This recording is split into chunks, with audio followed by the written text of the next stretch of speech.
Welcome back. It's the Big Blue Banter New York Giants football podcast. I'm Dan Schneier, joined as always my co-host Nick Filato, and it's the month of April, so you know what that means. Draft. Draft. I don't know what I was doing there, but we're back. We're talking draft, and we're moving forward here. So just to give you guys a little heads up on some of the things that we're doing. Today, we're doing a draft profile for Shedeur Sanders. We did one for Cam Ward earlier. We're going to work our way through all of the possible prospects the Giants might take at number 3 overall. Travis Hunter's next. We're going to eventually get to Abdul Carter, and then maybe another player or two. Then we're going to have interviews with draft analysts, with people who talk draft with us. Those shows I always love. We're going to mix in some mailbags. We haven't done that. And we're going to start to do mock drafts, things of that nature. These are the type of content you could come to expect from us in previous years, and you're going to get again this draft season. So do me a favor. If you enjoy this show, if you're getting anything out of it, if you like hanging out with us, listen to us talk football, please hit the like button right now. Hover your hand over that mouse and just click like or anything else. When the show's over, please comment. Say anything you want. Talk to us about a show you recently watched you like, a band you recently saw. Tell me about your golf round. I'm here to listen to all golf talk at all times. Or just talk Giants football with us in the comments. That's what most people do, and we like that too.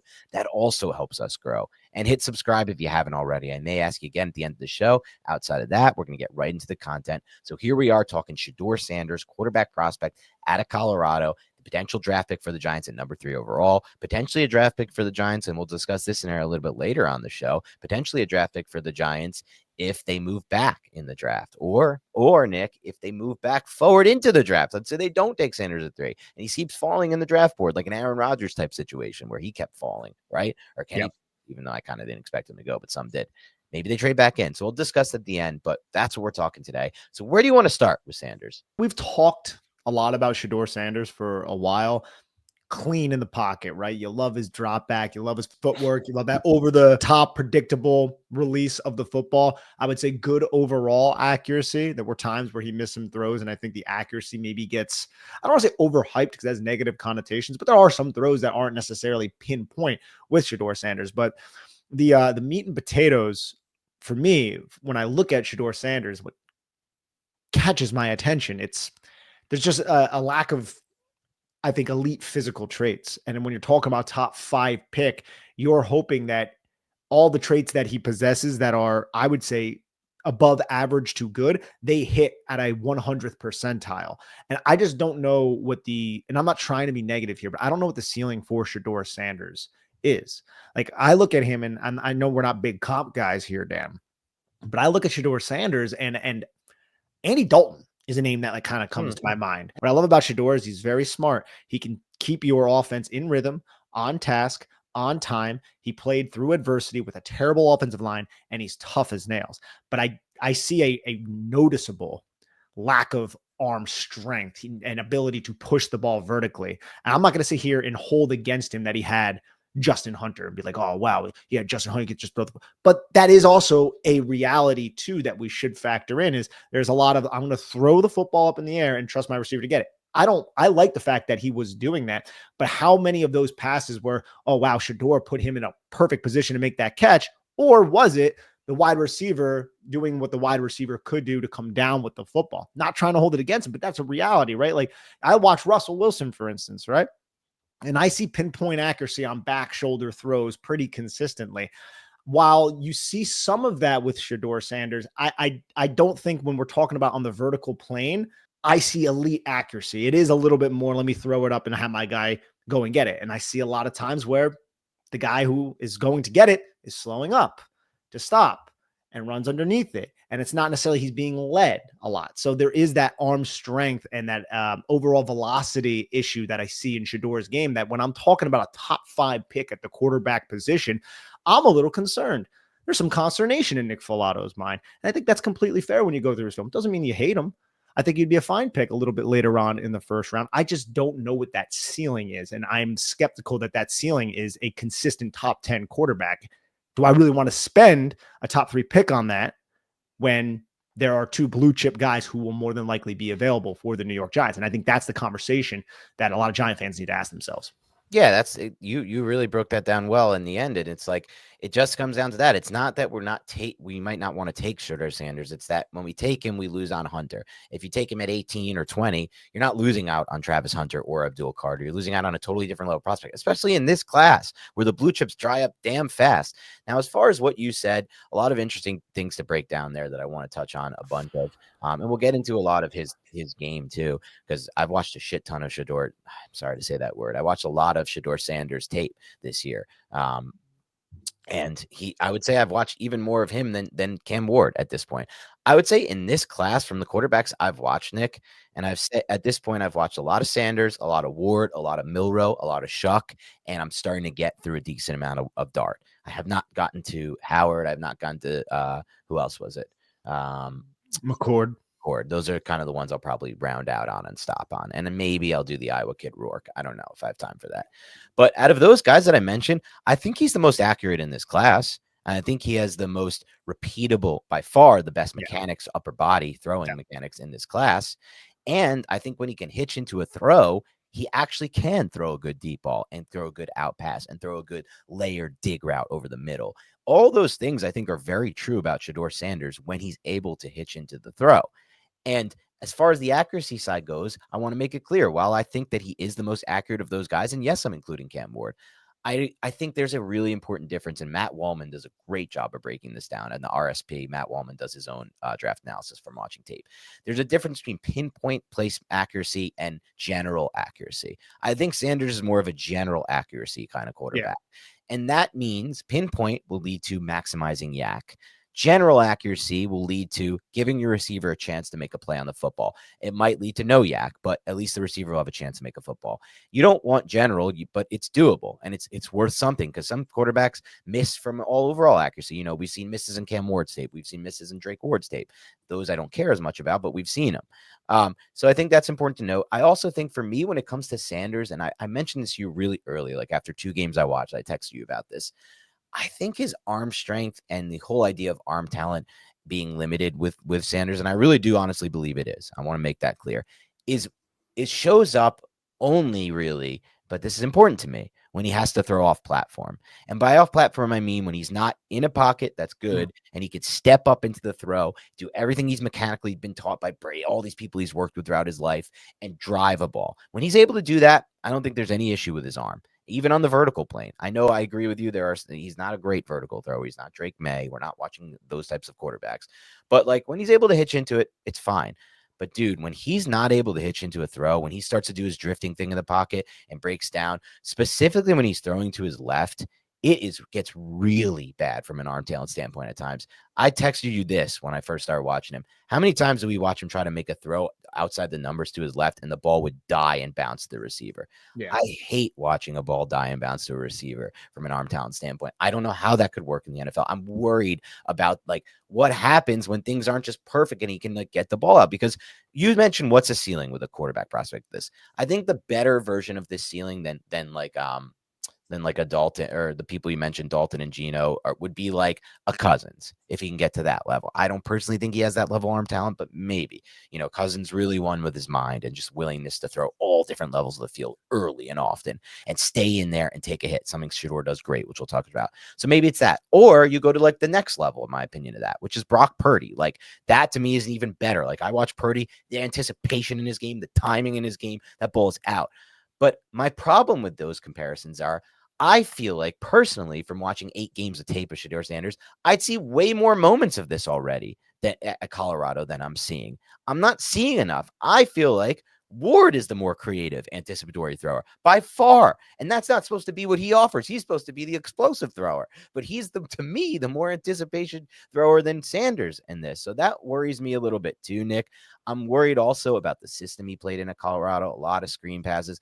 And to be honest, I saw some stuff that reminded me, and I'm curious to get your take on this. I've been waiting to bring this up to you. I'm going to end it here.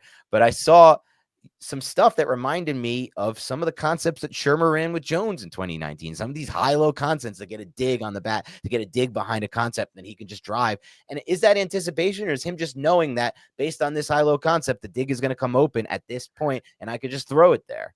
I'll say this about the Shermer system. I think Shermer had to curtail his system to the critical vulnerability that was their offensive line. So I Sure. think that one of the reasons why we saw so many screen passes was I just need to get the football in the hands of Hunter and 14 and the other playmaker that they had, just because Shedur's getting his ass kicked. And I have so much respect for Shedeur Sanders because he showed such a level of toughness and poise in that pocket. But I'll say this too. He bailed some pockets that he probably didn't need to. I think that is a product of the offensive line. Yes, I know what you're talking about with the dig on the back. That's just like creating like simple concepts for him to Yeah. read. High, low, you're going to come down or no, the digs open up. And I feel like Shedeur did a good job with those concepts. There's not a ton of concepts that I saw through that Colorado offense because I think it was so limited by their offensive line. I don't want to use that against Shedeur Sanders, but that is a reality of the situation. One thing too that really concerns me about Shedeur Sanders is he couldn't escape Big 12 defenders like a lot of the time. A lot of the time, he was getting tracked down. I would see somebody with the number 90 something who doesn't have the angle track him down to the sidelines and bring him down. Big And I'm 12 like, guys who won't make the NFL. who won't make the NFL? Try doing that against Jalen Carter. Oh Try God. doing that against Micah Parsons. Like if he's gonna maximize his potential, he's got to win from within the pocket. The NFL is kind of straying away from that. That doesn't necessarily mean that he can't be successful. But I just think so many things have to go right for Shedeur Sanders to scratch his ceiling. And there is a lot of room for error. And I don't know if it behooves the Giants right now to go out and select this guy at 3. When there are these other options that can really complement your team. It really depends on what the Giants view with him. I think he could be a successful quarterback. Again, what does successful mean though? That's where I'm stuck up on. Yeah, I mean that it all comes down to what are you aiming for, and there's a lot more to break down individually. But what are you aiming Yeah. for when you draft a quarterback in the top 5? Right? Are you aiming for somebody who? Because to me, you know how I am, Nick. If you don't have the raw traits, I'm personally never really going to be interested in the top 5. Sure, maybe I'll miss out on the next like a better version of Brock Purdy that could potentially be there, but that's so rare. Like some people Yeah. mention, like, what about Drew Brees? Dude, did you see Drew Brees throw a football at Purdue? That's arm talent. Like he had a crazy arm talent as a kid. Like that's not what I'm watching with Sanders by any means or anywhere Yeah. close. Like, so it's very rare that I can think of any examples. Maybe Chad Pennington Well, would be people the say best example. Burrow, and I don't see that at It's not even, all. you can't say Yeah. Burrow. You can't watch LSU tape and say Burrow. You just Exactly. can't Yeah. do it. You That's just, what it's infuriating to say Burrow. There's no Burrow future for this guy. That's not the same. and also not for nothing, Burrow is I would say Big. he's big, but he's a better athlete than Shedeur Sanders. Yeah, he is a better athlete than Sanders. You're right.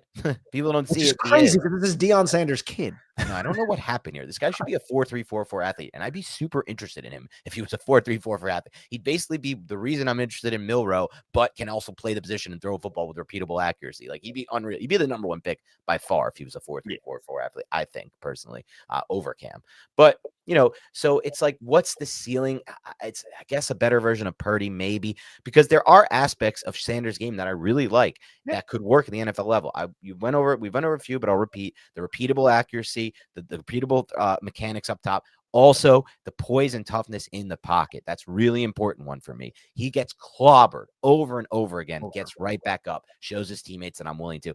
And more importantly, he stands in the pocket to make those throws. That's really important to me because that's going to have to be like he has no chance at the NFL level with his raw traits unless he's willing to really operate from the pocket, like you said, Nick, and take those hits right before he throws the football. And I've seen that countless times on his tape. I want to make it very clear that he does that better than a lot of these quarterbacks I watch. I think he does that better than all these quarterbacks I watch. Now, some are different when it comes to that. Like Shuck is seen a lot, so he'll just get the ball out to the check down faster so he doesn't take that hit. And that's, you can say that's good or bad to get through your progression. Cam Ward will just evade it and do something off platform cool because he can and he's awesome. That's fun too, and that's probably what I'd want more. But Sanders will stay in the pocket, and if he understands the concept and trusts the concept, he'll throw it. Now the question is he going to get the ball there? That I'm not as sure about. I want to say some other things about Sanders. Well, I am worried about his arm strength and arm talent when he's throwing off platform. That doesn't mean he doesn't ever change his arm slot and his arm angle. I saw multiple throws in the red zone where he had, like, moved throughout the pocket and then made like a sidearm or a 3/4 throw for a touchdown. He can change his arm slot. The problem is he can't generate a lot of torque, in my opinion, from his lower. Like when we watched, remember when we had who was it? We had Matt Sims on a few years ago to talk about Tyrod. He broke down Tyrod Taylor tape with us, and he broke down that throw to Jalen Hyatt on the sideline against the Bills, and how Taylor's rolling opposite to his left as a right-handed thrower, and he's able to just uncoil and torque that ball out there. That's what I see from Ward. I don't see that from Sanders. When Sanders is rolling to his left, he still has to have that same Jones-esque repeatable motion over the top, and the ball just dies. And like that, I need you to have some kind of torque to that thing to get the ball out there, like that natural arm talent that I just don't honestly think is there for him. Now, again, when he's in the pocket and he can hitch into the throw, he can rip some velocity throws over the middle where you're like, this, and you'll see the clips on Twitter, like, you're telling me this guy doesn't have arm strength, this guy doesn't have arm talent, velocity. Like, sure, when he's able to hitch into the throw, he does look like he has it. But I'm talking about like doing it off platform and the ability to naturally get the ball out there without having to be, like I always said with Jones, set, shoulders squared to the target, which is not always going to happen in the NFL. Within structure too, right? Yeah, like right. Shedeur Sanders can operate within structure. He's a distributor, man, like a rhythmic passing attack, like a West Coast system. If we want to like distill it down to that, he'll be able to operate that. He gets his body oriented towards the target, fires a good football, good base, clean footwork. Absolutely love the mechanics about Shedeur Sanders, but it is that off script element, which is so funny because Cam Ward is like his off script elements. Like, yo, that's, you see like shades of Patrick Mahomes. People should throw that when it comes to Cam Ward, but then you watch Cam Ward within structure and it's like a little laissez-faire. It's a little like relaxed. It's a lot different than Shedeur. And I watched these two back to back and it was stark, the difference when you see how just crisp and precise Shedeur Sanders is within the pocket. It's just, he tries to escape and he can't escape college kids were going to be dentists and stuff. And that's a big problem, issue, man. That is an issue because the NFL is quicker. The windows are smaller. You don't have that much time. I understand that he played with a bad offensive line at Colorado, probably going to play with a bad offensive line in the NFL if you're drafted high, or a suboptimal offensive line. And now you're going up against dudes who are the 1% of 1% rather than college kids. So the escapability, like he needs to win from within that pocket. That's where he is going to win. And again, NFL is kind of transitioning away from that a little bit. Doesn't mean he can't have success. I want to belabor that. I don't want to insinuate that he can't, but the ceiling, not to be redundant, but that's really where it comes down to for me. If we're talking about a late round one, very interested, but that opportunity cost just hard to rationalize. Yeah, you're right about that, at least. And we'll get into our final thoughts at the end on that with regards to that. I don't want to tip too much off the air, but I mean, it's pretty obvious. You can just listen to us. But before, I have some stats that go into a lot of the negatives. I don't really have much that goes into the positive side of it. I mean, I don't care about like the raw stats. Like, like, so you watch some of this offense and some of these are screens. Like, it's just to be positive though, too, if we want to throw, like, he had a big time throw rate of 5%. Yeah. 2 years in a row at Colorado, and then a turnover worthy play rate of 1.9. So he knows how to protect the football. Yes. And he was targeting down the football field quite often when it's just, again, like I think the way you described it, what Matt Waldman said, couldn't have been better, man. He has general accuracy instead of pinpoint accuracy. Yeah. I love that system. It worked fine because they have some playmakers. Because when Nick and I watched that offense, it wasn't just Travis Hunter who we like the receiver. There are multiple players on that offense who might, and one, like, there are players who could be in the NFL and start and be role players outside of Hunter. But what was I going to say? But one thing I'll get into one more thing I really liked about Sanders before I get into some negatives, and I have some stats that we need to get into that really are, I don't want to say defining for Sanders, but something that we at least need to discuss. We had some similar stats last year when we talked about Jaden Daniels, and he was able to just overcome all of those. So these are not guarantees that Sanders won't succeed, but there's something that are alarming red flags we have to at least consider. Before we do that, I want to talk about one thing on his tape that I really liked as well. The final thing I liked. I talked a lot about my favorite thing about Cam Ward, Nick, was when we got into the red zone, his ball placement, his ability to change arm slot, pace of the football, his accuracy, his ball placement in the red zone made him a legit weapon. Like, you would see defenses that have guys at the second level, no real window to throw, and somehow Ward gets the ball over that guy and drops it not too far so the receiver can make the catch and tap his toes in. Sick plays that like are solutions in the NFL immediately that we haven't had in the red zone in years as a passing team. Sanders, I like him a lot in the red zone as a thrower. I think he throws the similar type stuff. He can change his arm slot. I said, change his arm slot trajectory on the football. He can He can change the touch. His accuracy is excellent. I really like him from within the pocket and even outside the pocket when he's in the red zone. When I talk about arm talent being an issue, it's not in the red zone. It's not in that confined space. So I want to point that out as a really big plus for Sanders, and I think would help the Giants immediately. I think if he was a quarterback next year, even starting right away, they'd be a better red zone passing team than they've been in the last 6 years. And he's also smart, man. That's another thing I like Yes. about Shedeur Sanders. I trust Shedeur Sanders' ability to recognize blitz packages, recognize defense pre-snap, have one punch and then a counter punch just in case the defense switches, and then be able to get his body oriented to attack based on what the defense is doing. So I love his processing overall from that standpoint. Well, at least what I was able to see, especially with the duress that he was under at Colorado. Now, let me get into some concerns and red flags with you and see your thoughts on them. The first one is something that I've seen from people who know the game more than me. So I want to get your thoughts on this, Nick. I've discussed, and I'll preface it by saying this, I've discussed a lot at length on this podcast that I don't believe sacks are a offensive line stat. I think they're tied, and I know you agree with this, they're tied to the offensive line and the quarterback. The quarterback needs to do a job for the offensive line to prevent the sack. It's not just on the offensive line. And the play caller. And the play caller, yes. And one thing that people have said, and that play offensive line in the NFL, I've seen all these former offensive linemen mention this. If you have the style Shedeur Sanders has in the pocket, which is he catches the snap, and a lot of the times he's drifting backwards. That's how he wants to do it. Two things are going to happen. One, you're going to cut off areas of the field to throw the football to because you're just getting too much depth and you can't throw the same ball out now that you're 5 yards, 6 yards back and you're creating more space to the wide side. But more importantly, this one's scary. It makes the job of an offensive lineman insanely hard to protect you when you're drifting backwards. It creates angles for these defensive pass rushers that shouldn't be there and wouldn't be there if you were just standing in the pocket, maintaining your foundation wherever your landmark is, and then throwing from that spot. And when you're doing what he's doing a lot, now, again, is this because his offensive line he didn't trust?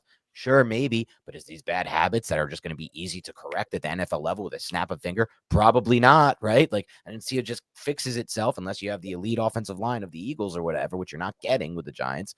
So, like, I wonder how that's going to be because I don't think that's going to go away right away, no matter who the coach is and the quarterback's coach. So if he continues to drift at the NFL level, there's going to be a lot of free lanes for these pass rushers that are just going to eat him up because of what you said. He's losing to Big 12 linemen when he's trying to avoid sacks. He's going to lose immediately to the NFL players in that regard. Yeah, like, so there's a player who was drafted very high recently that I think you can compare him. And again, not a big comparison guy, but let's do it for this exercise to Shedeur Sanders. And that's Bryce Young a little bit, right? Bryce Young's a little smaller, but Shedeur's not that big. Bryce Young struggles to evade passes. Bryce Young wins with anticipation. Bryce Young wins. I think Bryce Young is probably a little bit better outside the pocket than Shedeur Sanders, but that is something that came into my mind. And I was like, that's interesting. And I started thinking about it and I was like, I want to put that out there to see what other people have to say. So I wanted to throw that at you. What do you think of that? I like the comp from a stylistic standpoint and for some of the drawbacks that have held back Bryce Young at times the NFL level, where it loses me or where I guess where I just circle back to my main concern for Sanders' upside is when I watched Bryce Young on tape, I saw so many more brilliant moments of anticipation than I see with Sanders. And it worries me because this is supposed to be his calling card, Sanders, his ability to win with his mind, anticipate, get the ball out fast, throw it into space where the receivers are running into. And like, yeah, I'll watch him run this high-low concept that Shermer runs. And it's like, I guess that was anticipation, but is it, like you mentioned earlier, you said the word simple to describe some of these concepts that they ran. And I know the offensive line played a role, but some of what Bama was running with Bryce Young wasn't so simple. Some of these throws he made from an anticipatory standpoint that wowed me on tape were not simple. They were brilliant moments of brilliance. And I see that with Cam Ward at times. I see that with Tyler Shuck at times. Like, and I see it at times with Sanders. It's not there at all. That's not what I'm trying to say. What I'm saying is it needs to be there so much for him to overcome all this other stuff we talked about.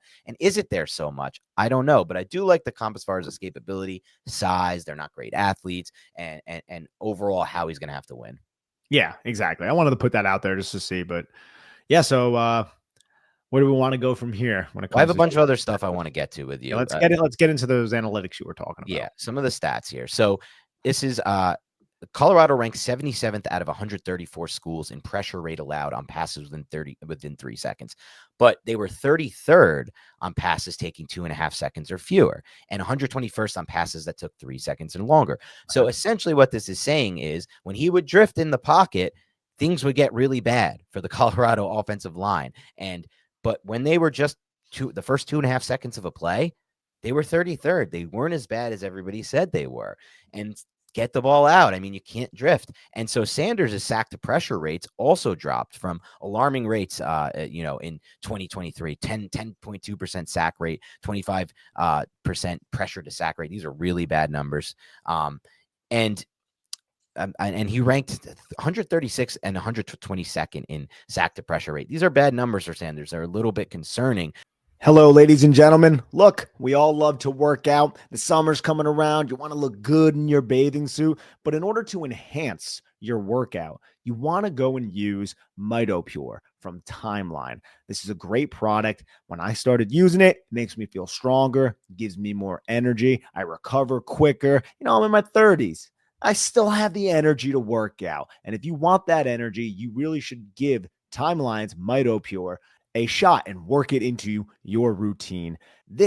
The great year of 2025 is your year to be the best, most energized, most revitalized you. MitoPure promotes cellular renewal and mitochondrial health to address common signs of aging at the root. MitoPure is the research-backed innovation that unlocks your fullest potential. Timeline is offering 10% off your order of MitoPure right now. So go to timeline.com/banter. It's timeline.com/banter. That's TIMELINE. And so the sack to pressure rate, which is something we discussed with Russell Wilson, by the way, Nick, and it's something that's bothered the Giants for a long time at the quarterback position. It's a little concerning to me, the pressure to sack rate. Is my quarterback taking sacks that he shouldn't take? Is he making the job harder for the offensive line by drifting? These are things that I think it can be said Sanders does. But here's the one that really stood out to me that scared me, man, when it comes to Sanders. He had a minus 1.8 average air yards to the first down marker. That was 132nd out of 147 qualifying quarterbacks over the last 2 seasons. What did we have during the Daniel Jones era, man? Yeah. It's always going to scare me when I see this kind of number because that's what we had a lot in the Jones era. It's that unwillingness to throw past the sticks when things break down fast or when the pressure is getting there. And do you have a solution over the top? This is supposed to be his calling card, dude, right? Like if he's going to work at the NFL level, he doesn't have athleticism. He doesn't have the arm talent, in my opinion, to throw outside of structure when he's not set and has his shoulder squared. So what does he have to do? He has to get the ball out past the sticks with his mind when the pressure is coming. That's it. That's all he has. That's going to have to be the solution. But at the college level, it wasn't the solution. It was 132nd out of 147 quarterbacks. Yeah. So what are we watching? Going to we watch a repeat of the Jones era where like every time there's pressure, we just throw the short stick like route, and it's 4 yards behind and it's Wandell getting hit. Like that's got to change fast for Sanders to even not just have a ceiling, but to have a floor as an NFL quarterback. He's going to have to win with his mind fast, like real fast. That just comes down to him adapting to NFL speed. Again, the protection might still be an issue, right? Like a lot of people use that as an excuse for Sanders, but it's no guarantee that with the jumping competition that protection is just going to be excellent, right? Like it might not be, and you still need to overcome it. You still need to avoid it. You need to get comfortable. Like you need to be able to be comfortable enough to flourish in the pocket because that's where you win. And there's no guarantee that that's going to happen. Now I know that toughness won't necessarily be an issue, but that doesn't mean that he'll be able to just stand in there and successfully deliver passes against these corners and these defensive coordinators who are going to be scheming to attack you. He's not reluctant though. I'll say that. Like Jones was reluctant to pull the trigger to let it rip. Like that's not necessarily Sanders, but you're right. Can he anticipate where those guys are going to be and also know where the defense is in relationship to him? I saw elements of that in college. I don't think it was necessarily like as consistent as you said, as consistent as you want to see though. And that's again, like there's a lot of reason I think there's a lot of reason to be skeptical of this. Like, I don't think this is like a punch it home. He's in 3rd overall pick type of player. I can understand why people like Shedeur Sanders, but it's a little concerning. Right? Because like, again, well, this stat to me is really concerning. these stats are concerning, but like overall, just like when you're watching the tape as well, I just don't see traits that say this is like a top 5 type of guy. I think a lot of things need to manifest for him to justify being a top 10 type of pick. And I just don't know if there is a reality where he is like a top 10 quarterback consistently in the National Football League.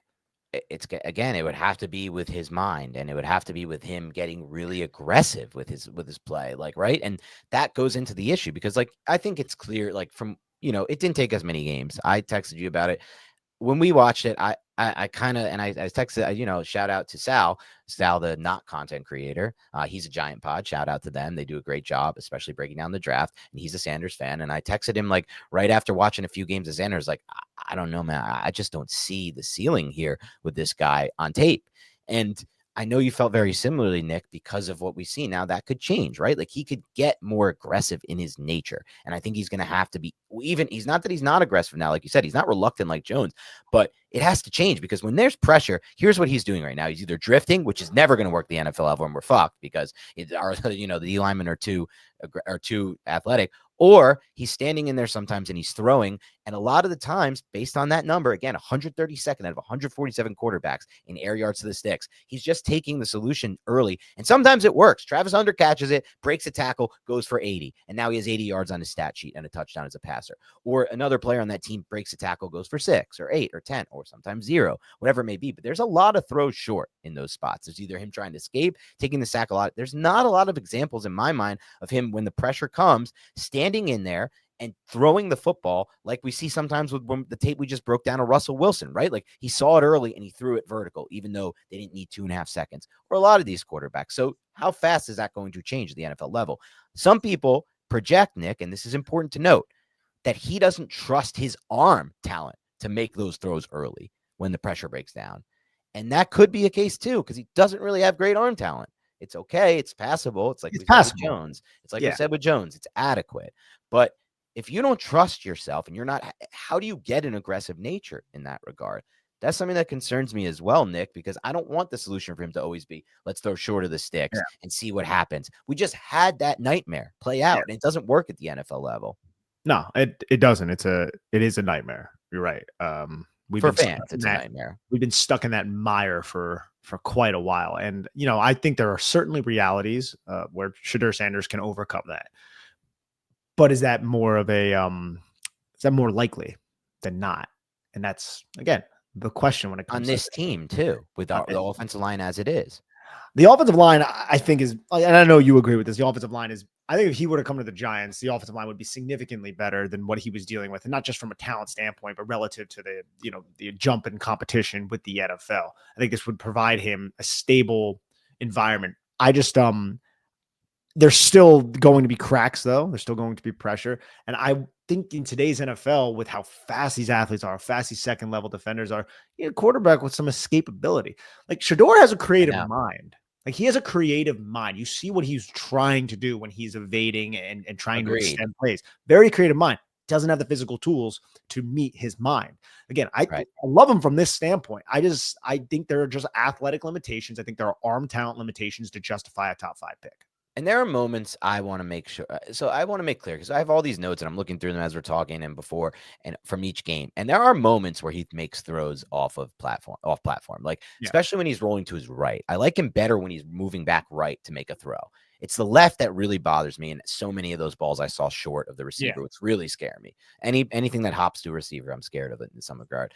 But what really scares me the most is that pocket stuff. Because it's like, if your mindset is, I'm going to take that check down, and it's borne out by the stats, maybe it's because his O-line was bad. I don't know. We said the same thing for Jones. It's like I'm walking back into the nightmare that I was in, right? Like, we can't count it because the O-line's so bad, or like it's only happening because the O-line's so bad. And it just keeps playing out to the point where, like, we finally get the season last year where Jones gets 6 games straight of good pass protection, and he's the same quarterback that he was, or he tries to throw deep and it doesn't come anywhere near the receiver. And like, I'm not saying Sanders is Jones. He's definitely not. He's much better prospect in my mind than Daniel Jones. He actually was productive at the college level. I think there's a lot of other things about his game. Like, Jones was basically just a tools-based pick, right? Where like he's 6'5", Yeah. he can run and he can throw. Like we'll just take him. He never had a 60% completion percentage at Duke in any of his seasons. Not one 60% completion percentage. And his turnover worthy rate was high. His big time throw percentage was low. But Jones also did have that stat that I just went over with Shedeur at the college level, that your air yards to the stick stat. And that's something no fan wants to have. And here's the final thing that scares me when it comes to Sanders. I saw this one. I mentioned this with Cam Ward, despite the fact that Cam Ward is a short quarterback relative to the NFL standards. He just somehow didn't get passes batted down at the line of scrimmage. I think it was 4 total because of his arm angles that he throws from. And because a lot of the plays, he'll just get out of the pocket to make a throw. That's not the same for Sanders. Sanders also a pretty short quarterback relative to the NFL. He's had 21 passes batted down at the line of scrimmage over the last 2 seasons. It's 5th most among all quarterbacks over that time. So this is an issue for him. He might get passes batted down. He's short. He has to throw from the pocket to win. Like it's not ideal either from that scenario. And he has the same emotion over the top. Yeah, I think you and I are on the same page with this. So let's get to the final portion Yeah. of the podcast. Giants picking at 3. Shedeur Sanders is the pick. How is Dan Schneider feeling? I'm not feeling great about it. You know, I'll believe in their vision. I'll get on board with it. Look, we've done it in the past with other decisions the Giants have made. It's reality, and you have to try to find the positives of it. And like I said, I do think there's a ceiling and upside for him because I don't think, one, as I've made clear, I think projecting quarterbacks is incredibly difficult and not an exact science. 2, some quarterbacks just get better. They improve, they work on things, and they change their game at the NFL level. Again, no one could have seen this coming for Brock Purdy watching his tape. I don't think. You'd have to be a genius. And if you were, some NFL team should hire you tomorrow because he went 7 rounds without being drafted. So like clearly everyone who's working hard at the NFL didn't see it with him. So it's not a guarantee this won't work, but I think you said it best. I think he'll kind of have to be an outlier to be worth the 3rd overall pick in a class where there is a Travis Hunter and there is an Abdul Carter. You show me a class without a blue chip available at 3, fine, I can maybe consider this. But this is not one of those classes. So for me, at 3 overall, I do not want Shedeur Sanders almost by any means. Last year, I was open to JJ at 6, but I preferred Neighbors. But this is not a similar scenario. I do not want Sanders. Where's Sanders ranking in last year's class? To me, that's a good question. Like, so we had Ward at 4. I would have him behind all of those quarterbacks. Definitely Penix. And Nix was one for me where like I was so confused by that Oregon system and what that meant. But like overall, you still saw Nix making plays out of structure, Nix changing his arm slot. Yeah. I thought he has better arm talent than Sanders. The solutions that Sanders supposedly has with anticipation that I don't see as much of. So like behind all of those guys for me. Yeah, same here. And again, I could see the path. That's QB8, I guess. What's that? So that's QB8, I think. Something like that. The last 2 classes. You can't take QB8 of the last 2 classes at 3 overall when there's Hunter and Carter, can you? No, I mean, I wouldn't want to. No, there has to be a line to be drawn. And Sanders, like, I think the Brock Purdy, bringing up Brock Purdy's wise because Sanders goes to a Kyle Shanahan, West Coast timing based system, creative rushing attack, a lot to worry about. I could see him being successful. Line. Yeah, Trent Williams. I could see him, George Kittle, being successful in that type of environment. I think the Giants want to push the ball vertically. I know. Like signing Russell Wilson, they want to unlock that element of the Bills passing attack from 2021 when Brian Dable was the offensive coordinator there. That doesn't scream Shedeur Sanders to me. I think Shedeur Sanders is much more of a fit for that quick rhythm. I mean, be a distributor. I can push the ball vertically if I'm asked to, and if there's a advantageous one-on-one matchup. Doesn't have a big arm. Lacks that athletic component that I personally desire in my quarterback. I think, again, you brought the ceiling. The 100th% ceiling is a Kirk Cousins, but there's no certainty that he is getting there. More than likely, again, could deviate from that. Maybe I shouldn't say 100%, but that's more so what I'm looking at. And that opportunity cost, bring it up for the 3rd time, the opportunity cost of selecting Shedeur Sanders at 3, locking him in to be the New York Giants' future at quarterback, and then passing on a Hunter and passing on a Carr. It's just too much for me. So I'm in that same boat. I would trust the vision. I'd get on board and I would root like hell for the kid, like I did for Daniel Jones. I was pissed when the Giants drafted Daniel Jones, 6th overall. I threw a little fit. I was upset, but I rooted for him. Was not confident that it was going to, manifest wins, but I rooted for him, and I would do that same exact thing for Shedeur. I think Shedeur is a better prospect than Daniel Jones. Yeah, I was really mad when they drafted Jones too, obviously, especially because Josh Allen fell and was on the board at that pick. That was the main reason I was even more mad. But I won't be as mad with this Sanders pick. I think Sanders is a better prospect than Jones. His stats were much better. His production was much better. Everything about him was much better besides the tools. And I never thought those physical tools would translate for Jones because I watched him on tape and his mind was horrific at Duke. And I'm sorry to have to say that. I know everybody hates, can't bring it up, but you can, especially when you're comparing players. So I won't be as mad. But I won't be happiest. Not because we're losing on Hunter Carter. Now, the question for me becomes a lot of Giants fans are excited about the scenario of drafting Hunter at 3 and then trading back into round 1 for Sanders. Where are you at on that one? That would be a little wild. I really don't want to trade future assets, and again, this is for a quarterback. I don't mind Sanders. I don't know if I'd want to trade. Like, what am I trading, giving up to move up? So it'd be 34, obviously. And then, but next year's 2? I don't want to part ways for sure. Next year's 1 to move Hopefully up. Not next year's 1. No, Jesus yeah, I wouldn't want to. I would, again, I think I'd have the same exact feeling that I just articulated, where I'm like, Yep. I'm not in love with this. So I'm the same as you. Sorry. I'm not necessarily throwing a fit, but I don't love this. Let's see what happens. It's only next year's 2. And if you're telling me, like, I think Shedeur is good enough to spend a second round pick on, now you're just taking 2 of those second round picks, packaging them together, getting him, and you still get Hunter. So that opportunity cost is mitigated. I can be like, okay, yeah, let's see how it goes. But it's not something, again, I don't have high hopes for Shedeur Sanders to be this like top 5, top 10 NFL talent at the quarterback position. So it's a better version of like what we just went through with Daniel Jones, essentially. Yeah, it's almost a what's the point type of situation for me too. I see kind of what you're saying. Like, so it's like we would give up next year's 2 and Derek Harmon or whoever great player we can get at 34 in this class. For me, I wouldn't be excited about that. I know it excites a lot of fans. On paper, it sounds so good, right? The idea is like, when you look at things on paper and you look at it like a fantasy football game, the draft, everything seems great. Like Sanders is the number 2 quarterback, ranked number 2.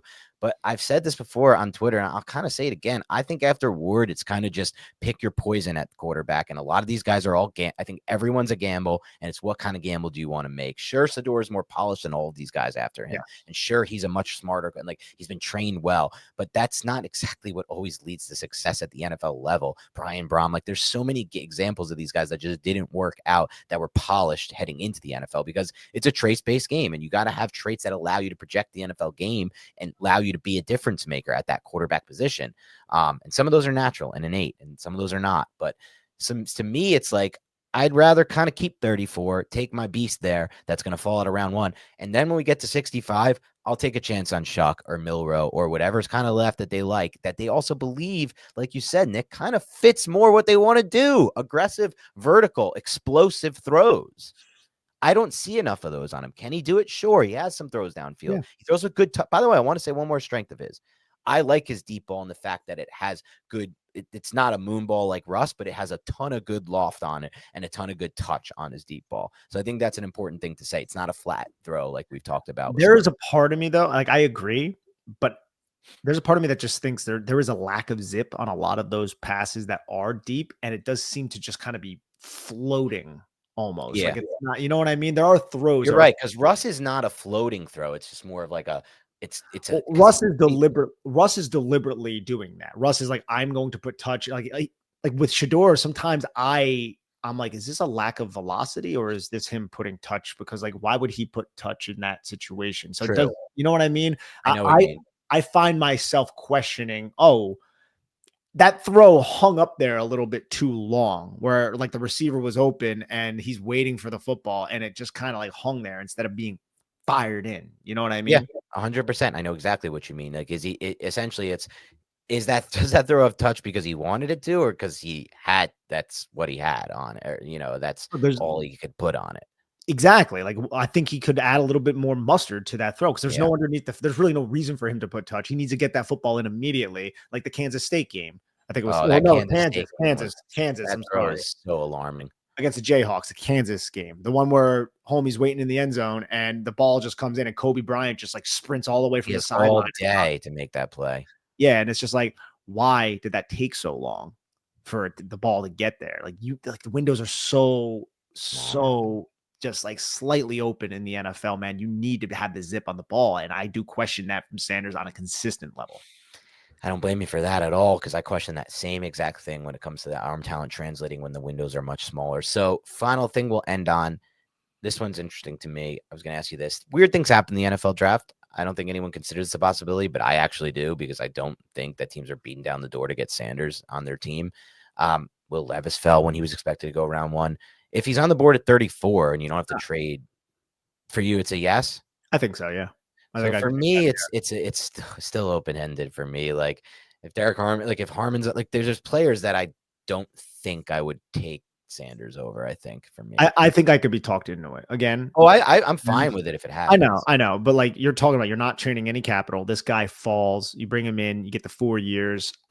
There's enough to like about Sanders that to say let's pair him with Dable and try.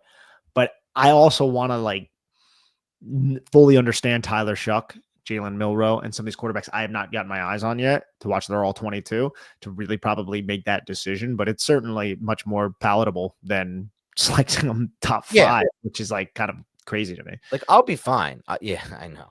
I'll be fine with it at 34, and I'll be open to the possibility of the upside of it. But I guess I look at it. Let me just end on this. I look at it as more of like a 30,000-foot view type of approach and decision. I view I don't think I think people look at NFL quarterbacks coming into each draft class like there's the second best, there's the third best, there's the fourth, that's the fifth. When in reality, most are just it's either a yes or a no for quarterbacks. It's either will you work at the NFL level or will you not? And I think the answer is basically no across the board besides Ward. And I'm not even positive Ward's a yes, as far as he's definitely going to work in the NFL level. I think he's probably going to work and be a starter for a lot of years, at worst, like a Jordan Love type player. But I don't think that's even a guarantee. So if I'm operating under that assumption, Nick, where they're all kind of gambles and a lot of them end up being no, and the answer is yes or no, I don't necessarily know that I need to take him at 34 when I'm giving up a player who's a first-round grade versus taking whatever quarterback's there at 65, some that may even fit Dable's vision of verticality better, and getting that player at 34 that I wouldn't get at 65. So for me, it's not a slam dunk, and if I had to lean, I probably wouldn't even lean toward him at 34, and I'll just take what's there at 65, depending on if it's Shuck or Milrow or Will Howard or whatever it may be, who all are worse quarterback prospects than Sanders. I'm willing to admit that, but not enough to a point where it matters if I'm operating under the assumption of yes or no. Will they work or will they not? Yeah, I'm right there with you. I understand what you're getting at. If like Shedeur Sanders was our pick at 34, I'd be like, okay, that's again much better. On paper, than, we have the greatest draft ever, right? Every draft Yeah. analyst says A+ Giants. They did it. They knocked it out of the park. But the reality is, if he doesn't end up working at quarterback, which is very possible, then it's not as good as it looked on paper. Yeah, but I also think about this before we get out of here with Joe Shane and Brian Dable. Is it like one of those things where if that were to happen, it does make sense for them to bring in a young quarterback to be like, look, this guy's learning. Keep my job. Give us more time. I know. Give us more time. So I'm like scared that could be like a reason why they can talk themselves into making a quarterback selection where it might not be what's best for the Giants long term. I know, but given what Joe Shane said at the owners' meetings, I feel more strongly about the third pick going in the direction we want it to. I mean, dude, to me, it's one of those things where it seems like a no-brainer. It's like you're going to get a shot at one of these two blue chip guys. Like this draft, more so than other drafts, it's very top heavy, and I think it is a top 2, but Cam Ward gets squeezed into it. So a top 3, and we're sitting there at 3. Let's just make the wise decision and get that freaking player. And Mara is going to be, not that he factors into this too much, but they get Hunter Carter jersey sale. Boom, dude. They lost Hunter. Oh, yeah. They lost those Saquon jersey sales. Dude, they're going to be getting Hunter. Hunter's jersey will go insane if he becomes a New York Giant. And I mean, look, who knows how you do it at that point? But if you get Hunter in here, like, things get really easy for a young quarterback if they can get one in here after him, no matter who it ends up being. If it's Sanders, they trade back into round 1 for Sanders, or, whatever they try to develop with Shuck or Howard. Like, there are options that are just beyond belief. Like, you can call such a diverse package of concepts in your passing game if you have those two guys on your roster. And it'd be nice to see another number 12 out there. Hopefully it'll work out a little bit better than Darren Waller. True. Very true. All right. That's all the time for we have today. Please hit the like button, subscribe, and leave a comment. Keep it locked and loaded. More content coming your way.